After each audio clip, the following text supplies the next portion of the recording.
Kaixo, atxaldeon. Lehenengo galdera izaia prestauta karriko zu, beti itxen dotzut bera azteko, zelan dakazu taldia, ez dakit bajak bada ozen, juju bazelan daun? Oraintxe bertan, taldea disponible ez.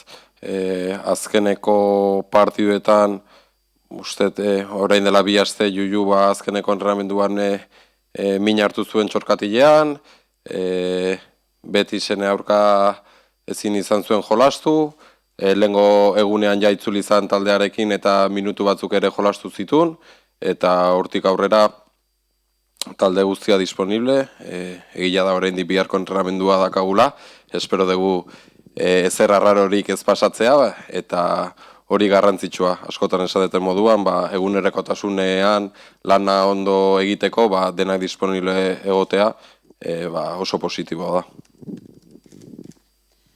Eta animoz imaginatzen dut topera, ez dakit ondiok subidoia aukiko baduzuen, naiz eta egun desente pasau izan.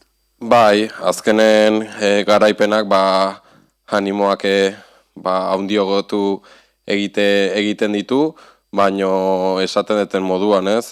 Futbolak ez du memoriarik eta ez du ezertako balio azkeneko partidua, astea berriro hasi behar dugu lanean, eta hurrengo partidua ere berdin ibili behar gara eta lana berdin egin behar dugu, ez? Azkenian garaipenak batzutan ez baldin baituzu ondo kudeatzen, agian relaxatasuna sortzen du, baina talde hau oso konstantea da lanean, emaitzak txarrak ziranean ere horrela egiten genuen lana, eta emaitza honak daudenean hurrengo astea ere gogotsuago hartzen dugu, eta gehiagoren bila egin dugu lana.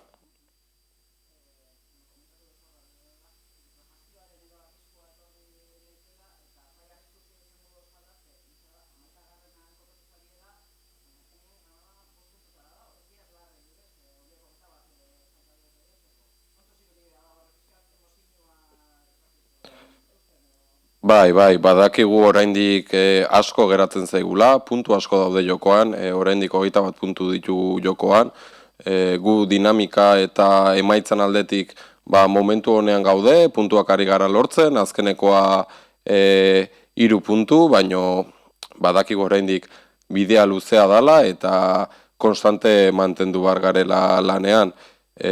Hortik aurrera, beko taldeak ere emaitzak ari dira ateratzen, puntuak lortzen, baina gu gurera, ez? Beste batzuetan esan dut ikusi behar dugu gure lana, gure partiduak egin, eta gu ondo baldin bagaude, eta puntu aldetik hemendik bukaera arte dinamika honetan eta luzatze baldin badugu, besteen puntuak igual berdin zaigu, ez? Baina, momentua da azken txanpa, lana oso ari gara egiten, baina bukaera arte egin behar dugu, eta orain da momentua nortasunarekin erakusteko gai garela dinamika mantentzeko.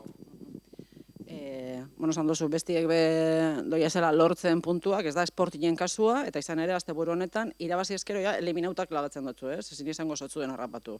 Beraz, partidu guztiak dira garrantzitsuak, eta hau garrantzitsua baino gehiago, ez? Definitiboa izan leike. Bai, partida hau garrantzitsua, baino zaila eraberian, ez?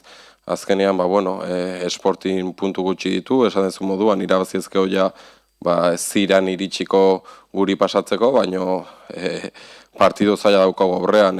Azken 5 partiduak, azken entrenadore aldaketarekin, beste Sporting bada, Sporting oso lehiakorra, nun garaipenak ez ditu lortu, baina emaitzak onak eta zailak, berdinketa zubietan, Levanteren aurka etxean ere berdindu, Tenerife bakarri batengatik irabazi zion, Madrid Club de Fútbol ere gol bakar batengatik irabazi zion, Atletico Madrid ere bat eta huts bakarrik.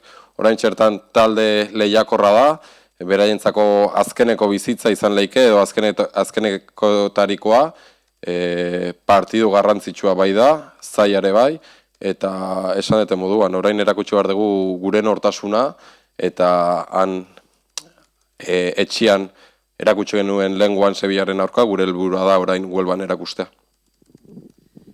Eta bai azkena, asteburu honetan, asteburu honetan urrengon izango da, filiala igo leike, imaginatzen dut, zuentzat posgarrixa izango dala, ez bakarrik etxekuak direlako, baizik eta zuentzat garrantzitsua izango dalako gertuago ikitzia bigarren taldia.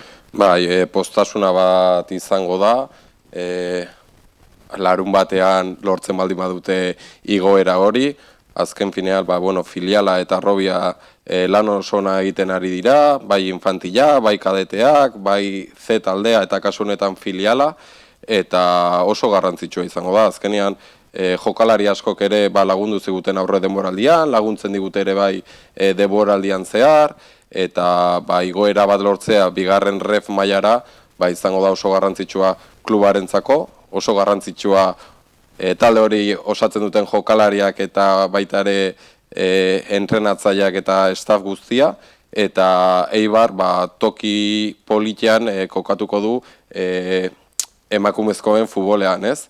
Gure helburua lehenengo maila mantentzea da, hori lortzen baldin badegu eta filiala bere igoerarekin jarriko ginake Atletik eta Real Sociedad moduan, ez? Lehenengo taldea lehenengo mailan eta bigarrengoa bigarren ref mailan.